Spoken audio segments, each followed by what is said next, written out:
My boyfriend of 2 years, Marcus, had been on a mission for the last 8 months. The mission was simple: get me to meet his parents. I was hesitant, not because I was afraid of commitment, but because of how he described them.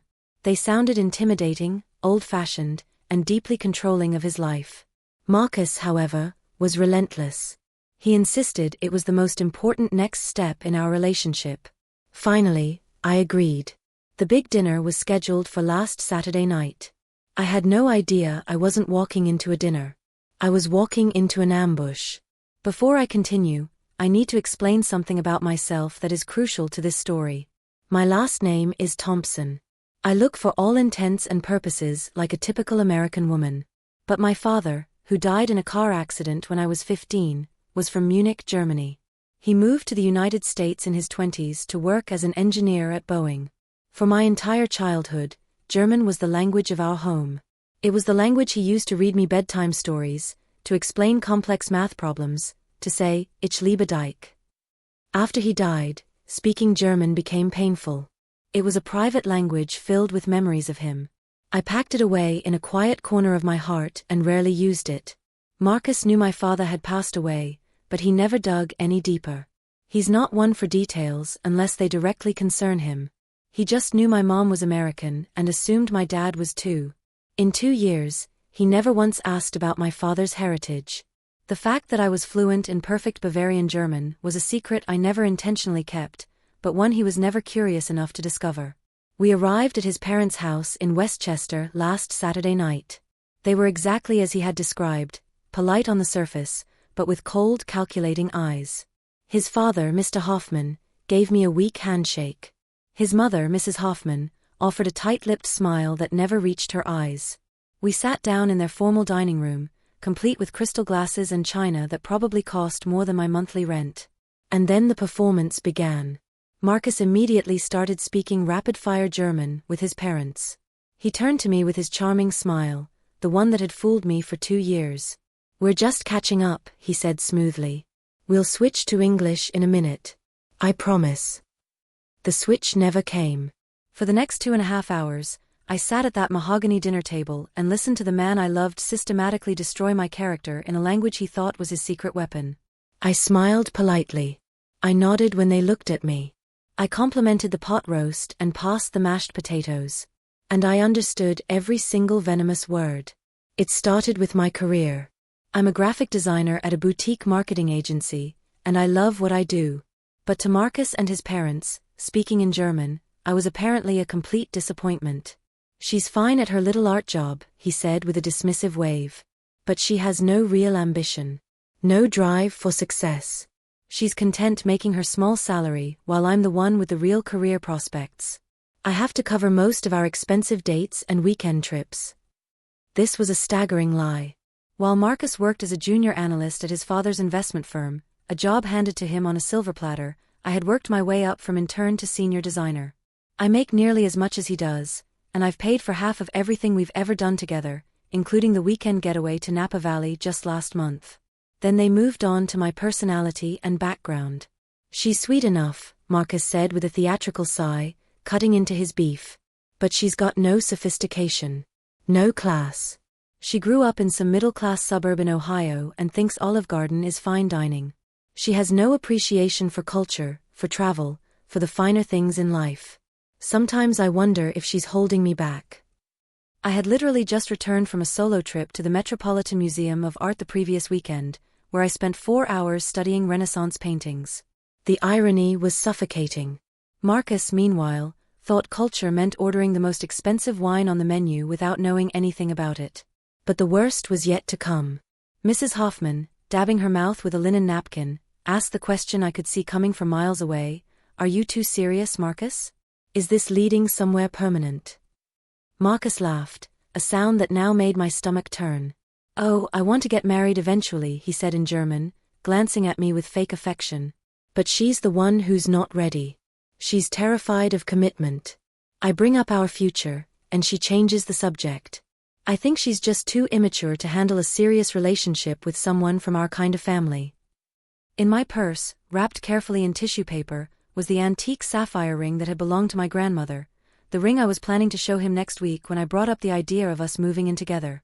I had been ready to take the next step.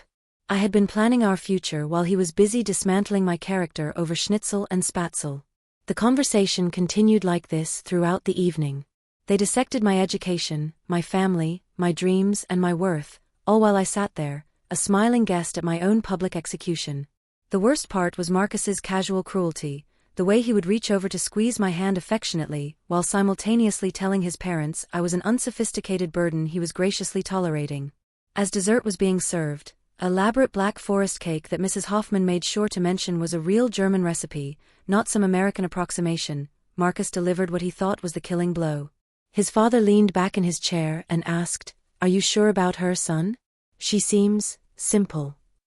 Marcus looked directly at me, his expression full of condescending love, and said to his parents in German, "It's fine.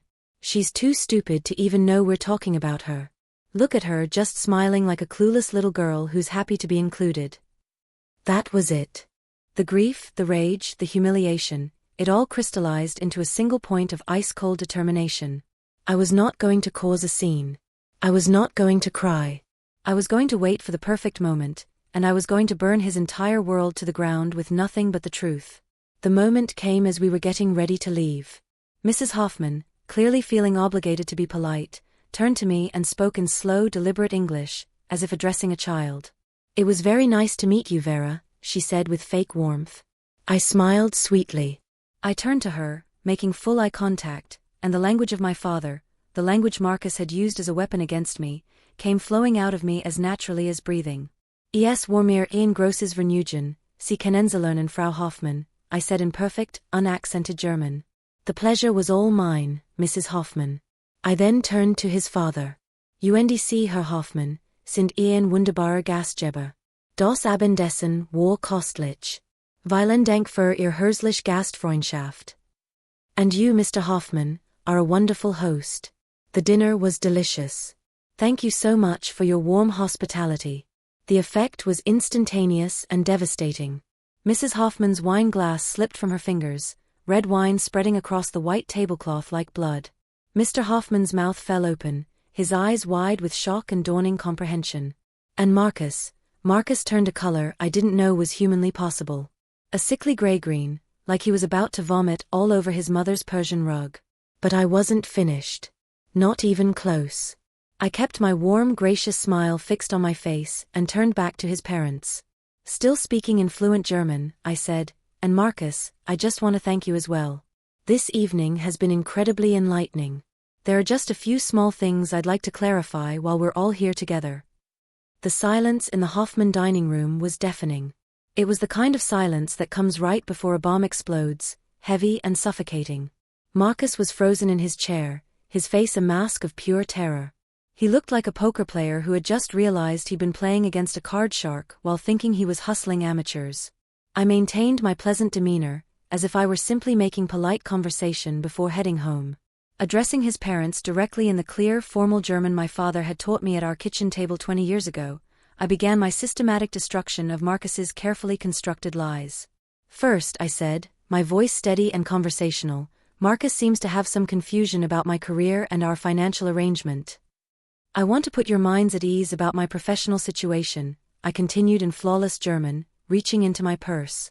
"Marcus mentioned that I work at a little art job, and that he covers our expensive outings. There seems to be some misunderstanding." I pulled out my phone and opened my banking app, turning the screen toward his stunned parents. "This is my salary information from Hartley & Associates, where I was just promoted to creative director last month. As you can see, I make $87,000 a year. Marcus makes $52,000 at his father's firm." Mr. Hoffman's face went pale as he recognized the name of one of New York's most prestigious marketing agencies. Mrs. Hoffman actually leaned forward to look at the screen, her mouth slightly agape. "As for our expensive dates," I continued, opening my Venmo app, "here are the receipts from our last 5 outings. The weekend in Napa Valley, I paid $1,200 for the hotel. Dinner at Lou Bernardine for his birthday, I covered the $340 bill. The Broadway show last month, $280 from my account." Marcus must have forgotten these details. I looked at Marcus, who had gone completely silent, his hands gripping the edge of the table like he was trying to keep himself from sliding into hell. Second, I said, turning my attention back to his parents, he mentioned my supposed lack of culture and sophistication. This is particularly painful because my father, Klaus, was from Munich. He was a mechanical engineer who immigrated here in 1985 to work for Boeing. He raised me speaking German because he wanted me to stay connected to his heritage. Mrs. Hoffman's hand flew to her chest, her expression softening with sudden understanding and shame. After he died in a car accident when I was 15, I stopped speaking German because it reminded me too much of him. I didn't share this with Marcus because it was private, sacred to me. His assumption that my silence meant ignorance and disrespect is unfortunate. I paused, letting that sink in before delivering the final blow. And finally, I said, my voice taking on a steely edge as I looked directly at Marcus, the matter of commitment and maturity. You told your parents that I was afraid of marriage, that I was too immature for a serious relationship with someone from your kind of family. I reached into my purse and pulled out the small velvet box containing my grandmother's ring. I placed it gently on the table in front of his parents. This is my grandmother's engagement ring. She was married for 63 years. I was planning to show this to Marcus next week when I brought up the idea of us moving in together, of building a life together. I was ready to take the next step. I stood up from the table, my voice now carrying the full weight of my betrayal and disappointment. But I see now that a woman cannot build a future with a man who thinks she's too stupid to understand basic conversation. A woman cannot trust her heart to someone who uses her father's language, the language of her childhood, her love, her loss, as a weapon to mock her to his family. The room was so quiet I could hear the grandfather clock ticking in the hallway. I turned to his parents one final time. Vielen Dank für alles, I said with genuine dignity. Thank you for everything. Sie haben ein schönes Zuhause. You have a beautiful home. Then I walked out of that house, got in my Honda Civic, and drove away, leaving Marcus to sit in the wreckage of the evening he had orchestrated.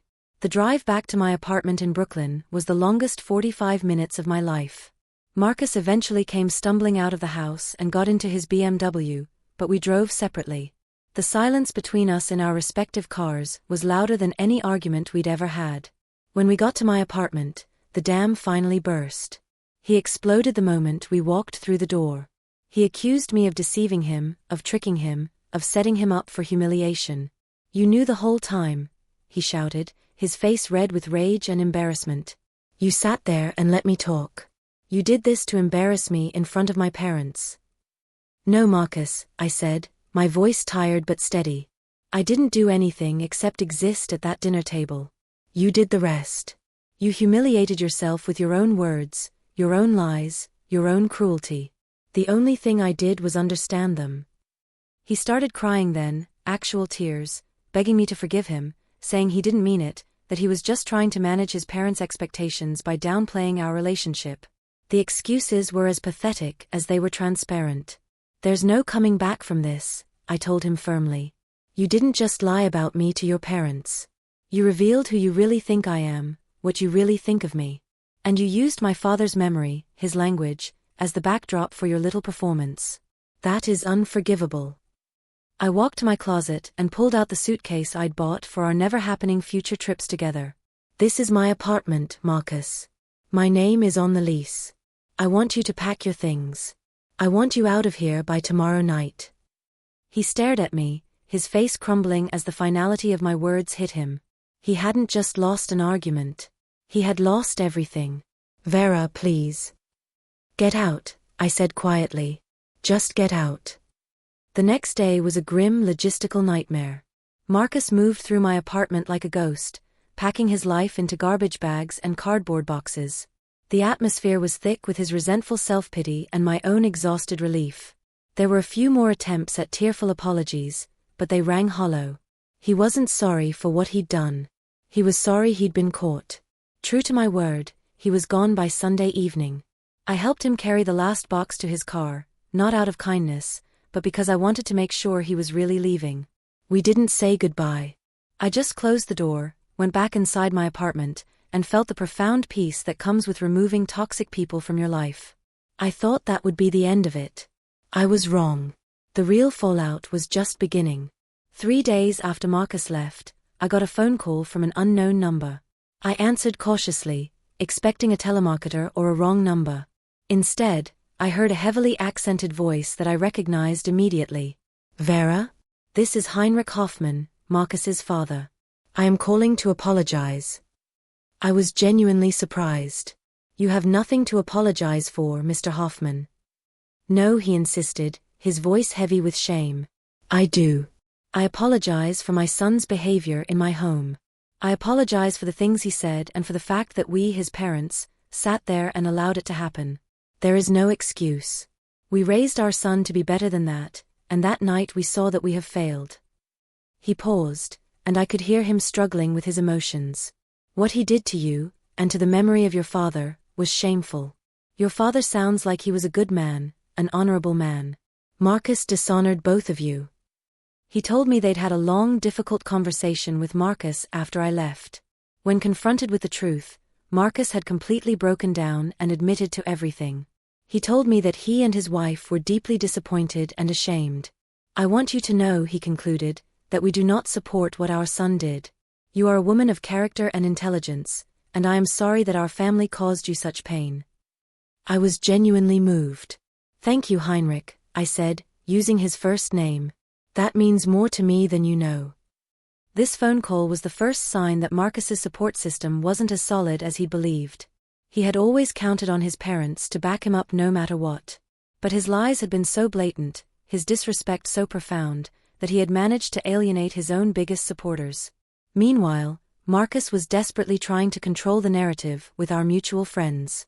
He told them a wild, convoluted story about how I had been living a secret life, hiding my true identity from him for years, and that our breakup was because I was manipulative and deceptive. It didn't work. The story of what had happened at that dinner was too specific, too dramatic, and too damning. I only had to tell the true version to my closest friend, Natalie, and from there it spread like wildfire through our social circle. The image of me sitting silently at a dinner table while my boyfriend unknowingly insulted me in a language I secretly understood was far more compelling and believable than his vague accusations about my supposed deception. His attempt to paint me as the villain just made him look desperate and unhinged. The final insult came in a text message I received from him 2 weeks later. I know you're not using the Tiffany bracelet I bought you for Christmas. Since you broke up with me over a misunderstanding, I think you should return it. It was expensive and I could use the money. I stared at the message, a slow, sad smile spreading across my face. Even now, after all the lies and humiliation, his first thought was about money, about what he felt he was owed. The bracelet had been a Christmas gift, one I'd actually paid for myself when his credit card was declined at the store, though he'd conveniently forgotten to pay me back. I didn't reply. I just blocked his number and donated the bracelet to a women's shelter auction. It has been 8 months since my life took a sharp, unexpected, and ultimately liberating turn. The drama with Marcus has faded into the background, replaced by a quiet confidence and a deeper understanding of my own worth. The final pieces of Marcus's story have filtered back to me through mutual friends, and they paint a picture of a man learning the hard consequences of his actions. His relationship with his parents is reportedly strained beyond repair. According to Natalie, who still occasionally hears updates, they've cut off his financial support entirely. His father, a man of principle despite his initial enabling, was so disgusted by Marcus's deception that he's made him find his own apartment and pay his own bills for the first time in his adult life. They've insisted he go to therapy. They've stopped inviting him to family gatherings. The unconditional support and financial safety net he'd always taken for granted are gone, replaced by disappointed silence and conditional love. Marcus lost his girlfriend, and in the process, he lost the pedestal his parents had always kept him on. He's reportedly struggling in a studio apartment in Queens, working the same entry-level job he's had for 3 years, and finding it difficult to date. The story of the dinner party has become something of a cautionary tale in our social circle, and his reputation as a deceptive and entitled person precedes him. As for me, I've been rebuilding, not just my life, but my relationship with my father's memory. The first thing I did after Marcus left was book myself a trip. Not to some romantic destination I'd planned to visit with him, but to Munich, the city where my father was born. I spent 10 days there alone. I walked the streets he'd walked as a child. I ate the foods he'd grown up loving. I visited the technical museum where he'd first fallen in love with engineering. And I spoke German, not as a secret weapon or a hidden shame, but as a celebration of who I am and where I come from. I found the church where he was baptized and sat in the same pews where his family had worshipped for generations. I visited the BMW factory where he'd worked as a young engineer before immigrating to America. It was a pilgrimage, a way of reclaiming the part of my identity that Marcus had tried to use against me and making it wholly mine again. The experience was transformative. I reconnected not just with my father's legacy, but with a part of myself I'd kept locked away for too long. I came back feeling complete, centered, and free. I've started taking German conversation classes, not to learn the language I already knew, but to meet other people who shared that cultural connection. I've made new friends, people who appreciate both sides of my heritage instead of seeing it as something to hide or exploit. I don't know what the future holds romantically. I'm not dating anyone seriously, and I'm in no rush. I'm enjoying the steady rhythm of my own life, focusing on my career, and planning my next adventure, maybe Berlin this time, or Vienna. Marcus's greatest act of cruelty was using the language of my heart as a weapon of contempt. He thought it was his secret advantage, his private joke at my expense. But he was wrong. It was my history, my heritage, my father's love, and in the end, it was the truth that set me free. He tried to define me as a stupid, unsophisticated woman who wasn't worth his respect. Instead, he revealed himself to be a man who couldn't recognize the value of what was right in front of him. And that is a loss far greater than any I could have ever suffered. The truth, as my father used to say in German, always finds a way to surface. Die Wahrheit kommt immer ans Licht. And sometimes when it does, it burns away everything false and leaves only what is real and worth keeping. I kept what was worth keeping. Marcus lost everything else.